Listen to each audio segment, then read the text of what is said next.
During the Second World War, the United States Army relieved corps and division commanders constantly.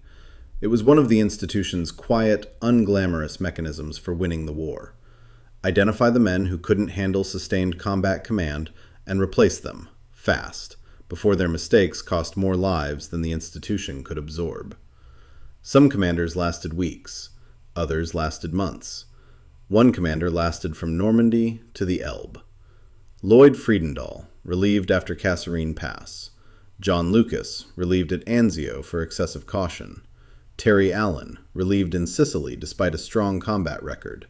Roscoe Woodruff, the original commander selected for 7th Corps before Normandy, relieved before the invasion even happened for lacking the right kind of experience. One West Point graduate took over a corps in early 1944 and held it, without interruption, through Normandy, the Breakout, the Falaise Pocket, the Siegfried Line, Aachen, the Hurtgen Forest, the Battle of the Bulge, the Rhine crossing, the capture of Cologne, and the link-up with Soviet forces at the Elbe River. 11 months. Every major crisis the European campaign produced. The same general, in command of the same corps, from one end of the war to the other. His name was Joseph Lawton Collins. The men called him Lightning Joe. Here's the detail that makes this stranger than it sounds. He wasn't even the first choice for the job. December 1942. Douglas MacArthur was asked to consider Collins for Corps Command in the Pacific. He turned it down. Collins, in MacArthur's assessment, was too young. Collins was 46 years old at the time, already commanding the 25th Infantry Division on Guadalcanal, already building the combat record that would define his reputation. MacArthur's rejection wasn't about ability. It was about the institutional assumption that Corps Command belonged to older, more senior men, regardless of what a younger officer had actually proven on the ground. Eisenhower didn't share that assumption. In January 1944, with the Normandy invasion still months away, Omar Bradley needed someone to take over 7th Corps from Major General Roscoe Woodruff, a West Point classmate of Bradley's, senior to Collins, but with no recent combat experience, and none in amphibious operations specifically. Woodruff was being asked to plan and execute a landing on hostile beaches. He had never done anything like it. Bradley wanted Collins instead, fresh off 18 months of brutal combat command in the Pacific, exactly the kind of recent, hands-on experience Woodruff didn't have. The two men met with Eisenhower for a brief interview. Bradley asked Collins to summarize his tactical approach in the Pacific. Collins said it came down to one simple principle: always take the high ground first. Bradley turned to Eisenhower and said simply that Collins talks our language. At 47, Collins became the youngest Corps commander in the United States Army. He had been rejected once for being too inexperienced for the job. He got the job anyway, replacing a more senior man who turned out to be the one without enough relevant experience after all. Background, briefly. Collins graduated from West Point in 1917, one of 11 children of an Irish immigrant who had served as a drummer boy in the Union Army during the Civil War. He got into West Point at all almost by accident, an alternate appointment, available only if the primary nominee failed his entrance exam. The primary nominee failed. Collins called it his usual Irish luck, and took the spot. He missed combat in the First World War, commissioned into the infantry just as the fighting in Europe was ending. The interwar years took him through the standard accumulation of staff postings and military schooling, 4 years teaching chemistry at West Point, service in the Philippines, the Army Industrial College, the Army War College, and eventually a stint on the staff of George Marshall himself before the next war began. None of it suggested a future Army Chief of Staff. It read like the career of a competent, unremarkable officer doing exactly what the peacetime Army expected of him. He was Chief of Staff of 7th Corps in Alabama when Pearl Harbor was attacked. Within a week, he was reassigned to the Hawaiian Department as it scrambled to rebuild its defenses. By May 1942, at age 46, he was the youngest division commander in the Army, leading the 25th Infantry Division, nicknamed Tropic Lightning, into the brutal fighting on Guadalcanal. It was there that he earned his nickname, although the real story behind it is less dramatic than most people assume. Lightning Joe came partly from his division's own nickname, and partly from the telephone code assigned to his headquarters, Lightning, combined with his famously fast-moving, hands-on command style. He insisted on visiting frontline positions personally rather than relying entirely on second-hand reports, including walking roughly 800 yards through ground still infested with enemy snipers to reach a battalion command post, the action that earned him the Silver Star. He refused hospitalization for malaria during the campaign, then pushed through a recurrence of the same illness, plus gastroenteritis, during the follow-up fighting on New Georgia. By the time he left the Pacific in December 1943, he had spent 18 consecutive months in division-level combat command, exactly the credential MacArthur had decided a year earlier that he was too young to be trusted with at the Corps level. 7th Corps landed at Utah Beach on June 6, 1944.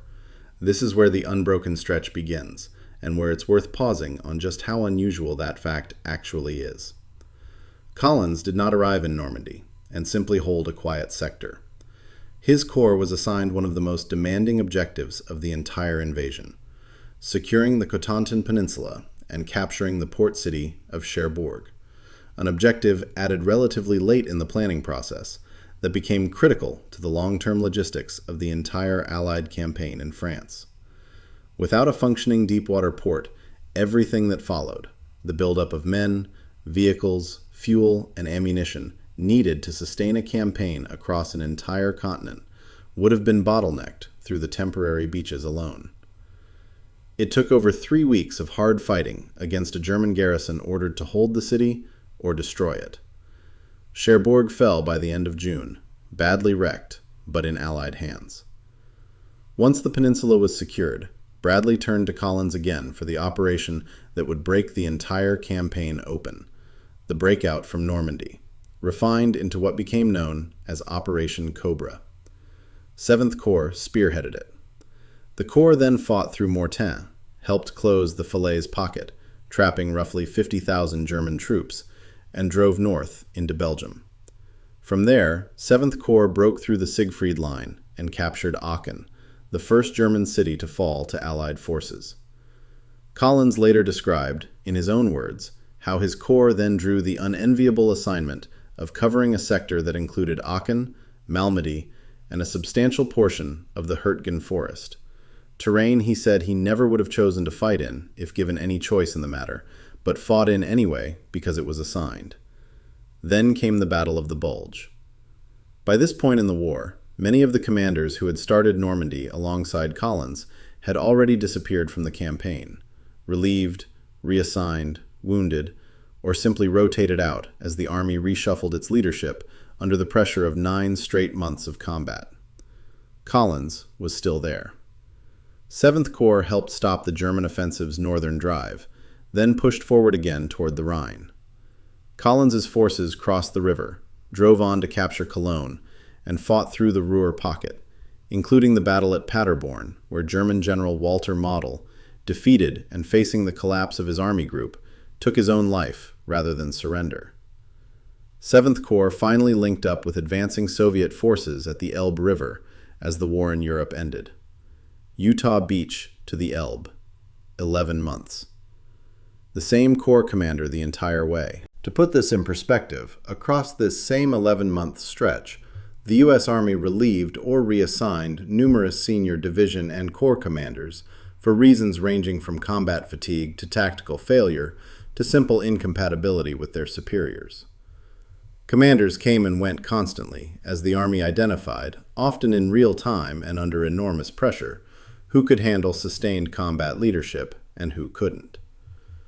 Collins fought through Normandy, the breakout, the bulge, and the final drive into Germany without ever losing his command, without ever being rotated to a quieter sector, and without ever being the subject of the kind of relief order that ended so many other careers in this same war. Some assessments from the period, including accounts describing the views of the German officers his corps fought against, rate Collins among the most capable Allied commanders they faced in the European theater. This kind of cross-lines respect is harder to document with a single attributable quote than, say, the well-known German assessments of Patton, and it should be read with appropriate caution rather than treated as settled fact. But the broader pattern is not in dispute, an enemy that fought 7th Corps continuously for nearly a year, across some of the most difficult terrain and toughest defensive positions of the entire campaign: Cherbourg's fortifications, the hedgerows beyond Cobra, the Siegfried Line, the Hürtgen Forest, the Rhine itself, was fighting the same American commander every single time, with no opportunity to wait out a rotation or hope his replacement might be easier to read. Omar Bradley's own post-war assessment of Collins, recorded in his memoirs, was that there were very few commanders he trusted as completely at the Corps level. The judgment that put Collins in charge of 7th Corps in January 1944, "He talks our language," turned out to be one of the more consequential snap assessments of the entire war. After Germany's surrender, Collins stayed in Europe to oversee the early occupation duties of his sector, managing the flow of more than 1 million displaced persons, beginning the disarmament and screening of former Wehrmacht personnel, and coordinating directly with Soviet forces along the demarcation lines as the post-war order began taking shape. The same kind of unglamorous, essential administrative work that rarely makes it into the popular memory of how wars actually end. His career did not slow down after the war ended. He served as Chief of Army Information from 1945 to 1947, then Deputy Chief of Staff of the Army under both Eisenhower and Bradley, as they each, in turn, became Army Chief of Staff themselves, continuing to serve directly under the same two men who had given him 7th Corps in the first place, now in Washington rather than on a battlefield. In 1949, Collins became Chief of Staff of the United States Army in his own right, holding that position through the entire Korean War, overseeing the Pusan perimeter defense and the broader American military response to the conflict from Washington. He later served as a special representative to Vietnam during the Eisenhower administration, and lived until 1987, dying at the age of 91. Here is what actually makes this story matter. Collins wasn't protected by seniority. MacArthur had explicitly rejected him on exactly those grounds a year before Normandy. He wasn't protected by being the safe, obvious choice. He replaced a man senior to Bradley's own West Point class, a man removed specifically because he lacked the practical experience the invasion required. He wasn't spared the worst assignments. The Hürtgen Forest, by his own account, was a sector he never would have chosen, and fought in only because it was handed to him. What he had, across 11 straight months of continuous combat command, was the one quality that consistently separated the commanders who lasted from the ones who didn't. He kept producing results that gave Bradley and Eisenhower no reason to look for someone else, in a war that was actively, constantly looking for reasons to replace the men who weren't getting the job done. He is one of the least famous names from a campaign full of generals whose names became household words. He fought in both the Pacific and European theaters, one of only a handful of senior American commanders who did, carrying 18 months of division-level combat experience from Guadalcanal and New Georgia directly into one of the most demanding corps commands of the entire European war. He went from a corps Eisenhower hadn't originally wanted to give him to a position so secure that nobody in the chain of command above him ever seriously needed to consider taking it away. There were other commanders who started Normandy with more seniority, more reputation, and more apparent job security than Joseph Lawton Collins had on June 6, 1944. Almost none of them were still there when the war in Europe finally ended, 11 months later. He was.